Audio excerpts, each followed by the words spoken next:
મોરાર સાહેબ અને એમના એક બે ત્રણ ચેલા ફરતા કઈક જંગલો વટ્યા, કઈક ગામો વટ્યા અને જ્યાં સિકંદર રહેતો હતો એના ગામમાં મોરાર સાહેબ જ્યારે ગયા ત્યારે ફરતા શ્યામમાં જ્યારે તમારો આંબો હશે, વાડી હશે, મોરાર સાહેબ ને એમ થયું લાવો ને આ કે થોડોક આપણે કોરો થાય એટલે કે વિહામો થાય, એટલે વિહામો ખાવા બેઠા. આ બાજુ સિકંદર ત્યારે પહેલાની કટોકટી તો ઘણી એવી હતી કે એ લોકોનો ખાસ સિકંદર એમનો ખાસ ધંધો હતો, શિકાર કરે અને ખાવાનું બાપુ ખાવાનું એમને મળે, શિકાર કરવા જાય. એટલે સિકંદરના છોકરો નામે ઓથી શિકાર કરવા જાય એટલે દિવસ દરમિયાન સવારનો વહેલો ઓથી શિકાર કરવા નીકળી જાય છે. શિકાર કરતા આ બાજુ મોરાર સાહેબ અને એમના ચેલા આમ બેઠા હોય છે, ભજન કોઈ ભજન કરતા હોય, વાતો ચીતો કરતા, કોરો ખાતા હતા, બેઠા હતા. આ સાફીની દમ ઉપર દમ દેલા ભગત લગાવતા હતા. એટલે ત્યાંથી હોથી નીકળ્યો શિકાર કરી. એટલે મોરાર સાહેબ ને એમ થયું કે કોઈક માણસ જાય છે. એટલે મોરાર સાહેબે ખૂબ મારી એ ભાઈ કે અહીંયા પાણી કે પીતો જા. એટલે હોથી નજીક આવ્યો એટલે એને કીધું પાણી પીતો જા. મોરાર સાહેબે કીધું એટલે હોથી કે બાપુ અમે થોડા આછું જ છીએ, કારણ કે એ સમયે બધું એવું હતું, અમે કહેશું જ છે કે અમારા સંતો મહંતોને એવું કાંઈ હોય નહીં, તું તારો ઓરો આવી જાય. એટલે હોથી ત્યાં ઓરો ગયો એટલે એને પૂછ્યું કે બેટા શું કરે છે? કે બસ બાપુ ધંધો કે કાંઈ છે નહીં, અમારે શિકાર કરીએ, અમે શિકાર કરીને પેટનું ગુજરાન ચલાવીએ છીએ. તો કે આ થેલીમાં શું છે? એટલે કે કાંઈ નથી. ના કે બતાવ તો ખરી કે શું છે? એટલે કે કાંઈ નથી બાપુ. એટલે ચેલાને કીધું કે ચેલા એમને થેલી તપાસો. એટલે બે ત્રણ આપણા જેવા કોઈ બાપુની સેવા કરવા વાળા માણસો હોય છે, એમણે થેલી તપાસી. એટલે અંદરથી મરેલા પંખી નીકળ્યા. એટલે મોરાર સાહેબ ને એમ થયું ઓહો આ શું? ઘડીક કઈ બોલ્યા ને પછી કીધું હોથી આવું તારે શા માટે કરવું પડે? એટલે કે બાપુ આ ના કરું તો કે પેટનો ખાડો પૂરવો છે, કે ઘણી મજૂરી છે પણ કે કાંઈ મજૂરી કાંઈ મળતી નથી. વાંધો નહીં. હોથીને કીધું કે લે તારે એક દમ મારી. કે બાપુ મારાથી આ વસ્તુ ના થાય. કે ના માર તો ખરી. એટલે કે ના થાય. એટલે એમ કરતા મોરાર સાહેબ તો સત્પુરુષ મહાન પુરુષ હતા. એટલે એક પંખીડો આમ પકડીને આમ ઉડાડ્યું. એટલે હોથીને એમ થઈ ગયો ઓહો આજ ગાક મને ગુરુજી મળ્યા. એટલે એના કને લગભગ જેટલા કંઈક બે ચાર પંખીડા હોય એમ એક પકડીને આમ મોરાર સાહેબ નાખે એટલે પંખીડાના હાથે ઉડી જાય. હોથીને લાગ્યું કે આખો સંત મહાપુરુષ છે. અને પછી ભાઈ હોથીને લાગી એટલે પછી એક દમ માર્યો, બીજો દમ માર્યો, ત્રીજા દામે તો લાગી એટલે શું ત્રિકાળદર્શી એને જ્ઞાન આવી ગયું. અને પછી ભાઈ ભજનમાં જોડાણો હોથી, એક મુસલમાનનો છોકરો. એટલે આ બાજુ સિકંદરને ચિંતા થઈ કે મારો દીકરો સવારનો શિકાર કરવા ગયો છે ને હજુ કાંઈ આવ્યો નથી, ને આજે આપણે કરશું શું? એટલે બે ચાર છોકરાઓને બીજાને કીધું કે આને ગોતી આવો ક્યાંક છે એમમાં હશે. એટલે વગડામાં ગોતતા મોરાર સાહેબ તો એમની જગ્યા ઉપર પછી તો અહીંયાથી નીકળી ગયા. અને આ ભાઈ તો એક સારો લેમડો હોય ગમે અને એનો સાહેબ પડ્યો તો હોથી ક્યાં આવ્યું તો. એટલે બધા એને ઉપાડીને લઈ ગયા ઘરે.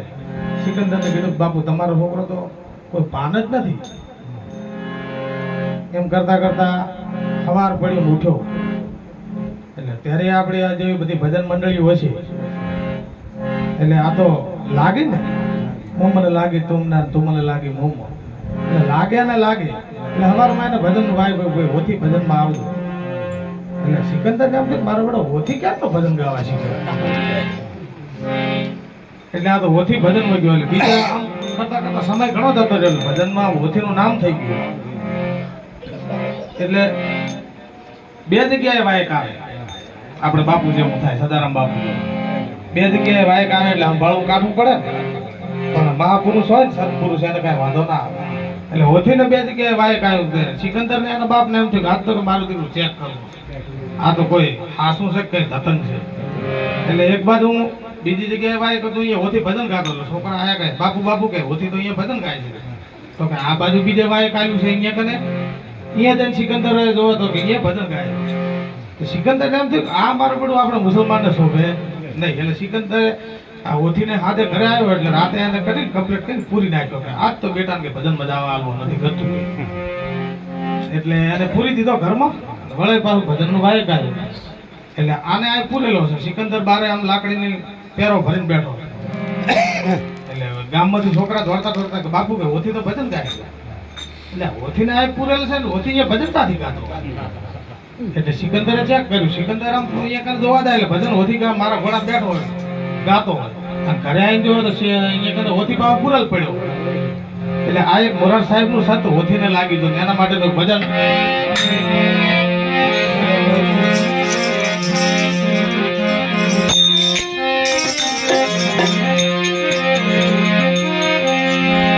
અલ્લાહો નબી એ રામ ને રહેમાન એક કરી માનો લાલા તું હી રે નબી રે.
Allah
ગુરુ મહારાજ